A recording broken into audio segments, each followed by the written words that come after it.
Every year, 8 million people visit the Colosseum. Almost none of them notice the strangest part. It's not the towering walls or the arches.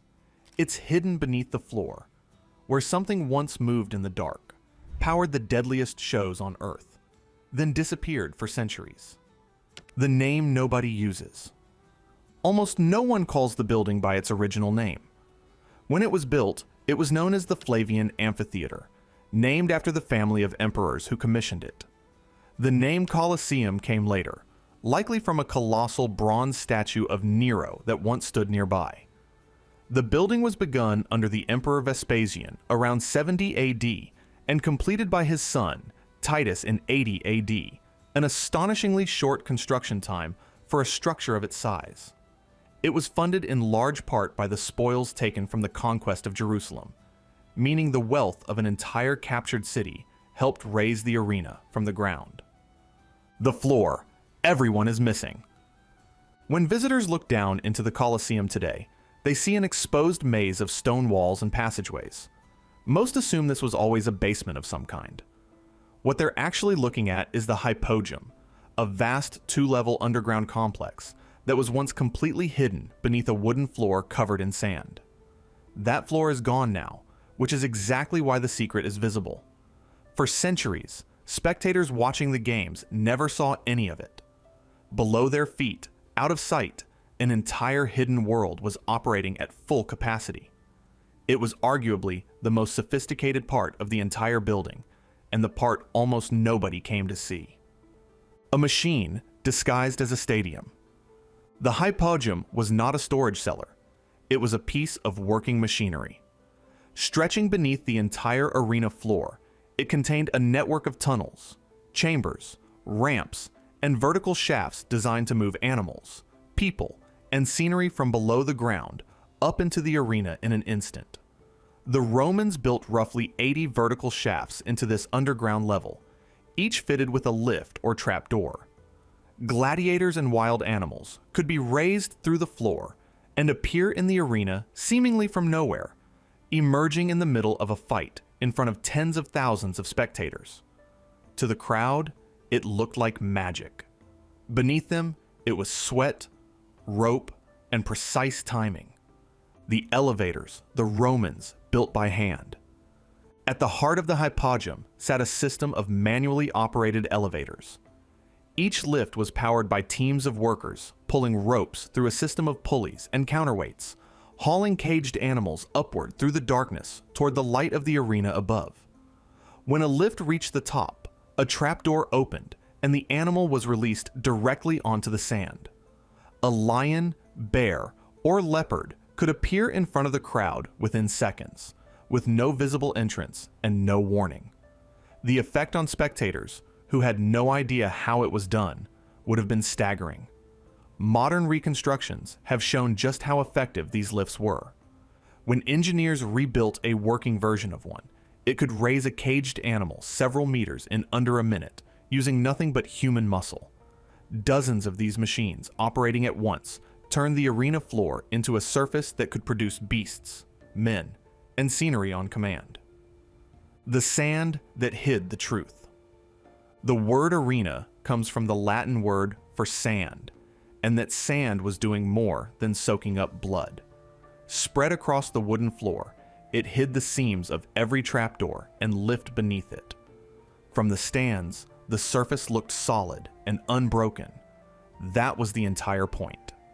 The sand disguised the machinery so completely that spectators could not tell where the next animal or fighter would emerge. The floor was designed to deceive the eye, turning a wooden platform full of hidden hatches into what looked like level, ordinary ground. The underground zoo nobody saw. The scale of animal movement required beneath the Colosseum was enormous. During major games, hundreds of animals might be used in a single day, which meant the hypogeum had to function as a temporary underground menagerie. Animals were held in cramped chambers in near total darkness, kept beneath the arena until the exact moment they were needed. The tunnels were designed to keep dangerous predators separated from the human handlers and gladiators moving through the same cramped space, a logistical challenge that would test modern engineers. The variety of creatures brought to Rome was staggering. Lions, leopards, bears, elephants, and animals hauled across the empire from Africa and the Middle East all passed through these tunnels. The inaugural games alone were said to have involved the deaths of thousands of animals, all funneled through the darkness below the crowd's feet. Connected to the city beyond the walls. The hypogeum did not exist in isolation. Underground tunnels connected it to locations outside the Colosseum entirely, including nearby gladiator training schools and animal holding areas. This allowed fighters and beasts to be moved into the arena complex without ever passing through the public crowds above. One tunnel is believed to have linked directly to the Ludus Magnus, the largest gladiator training ground in Rome, meaning combatants could travel underground straight from training into the arena itself. There were reportedly other passages too, including routes reserved for the emperor, allowing him to enter and leave without moving through the ordinary crowds. The building was threaded with hidden ways in and out, a second layer of movement invisible to the spectators above. Just a quick one. Would love if you hit subscribe. Now back to it. Timing that had to be perfect.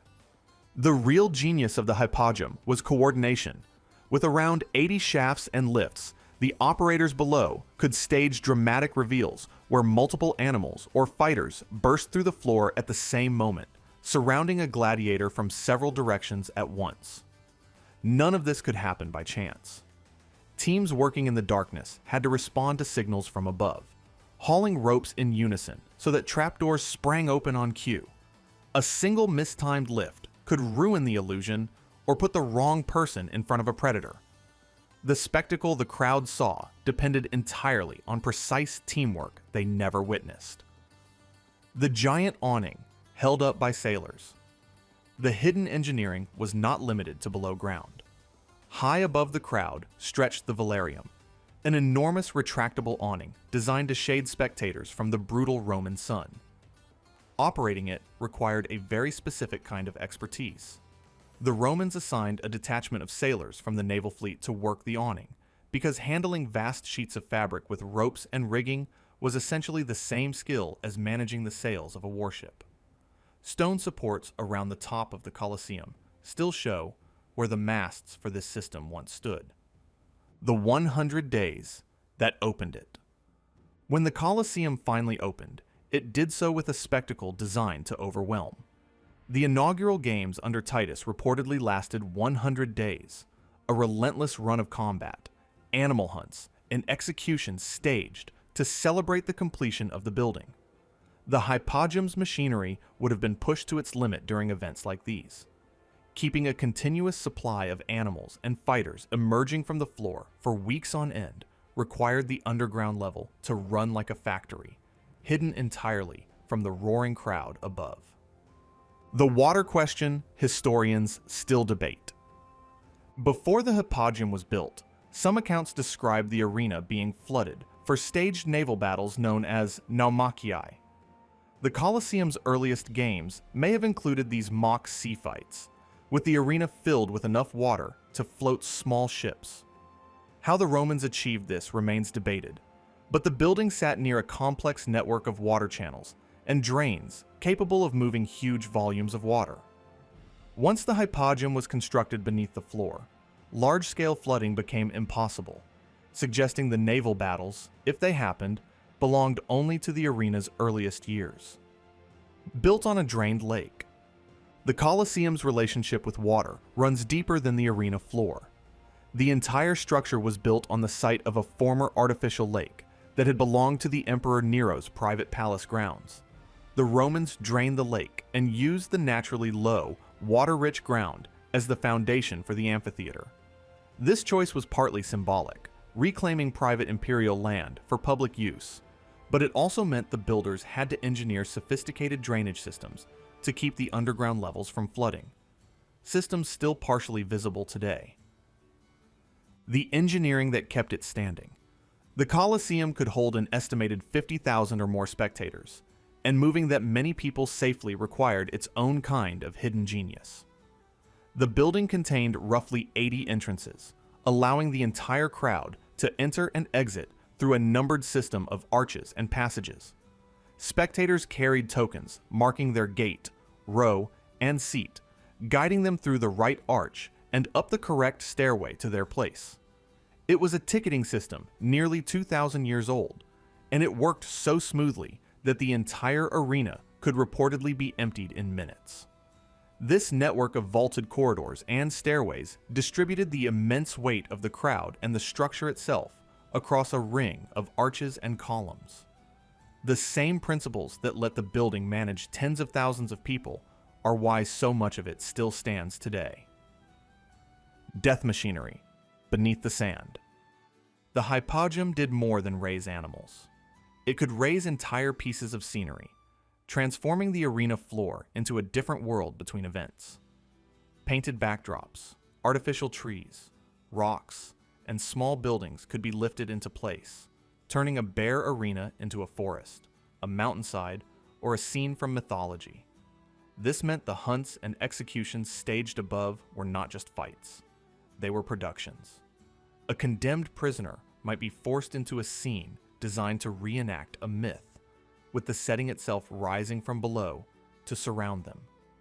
The machinery beneath the sand allowed the Romans to blur the line between theater and slaughter, and the audience above had no idea how quickly the world in front of them could change. The workers' history forgot. Somebody had to run all of this. The hypogeum required a large workforce of laborers, animal handlers, and machine operators toiling in near darkness while the crowd roared overhead.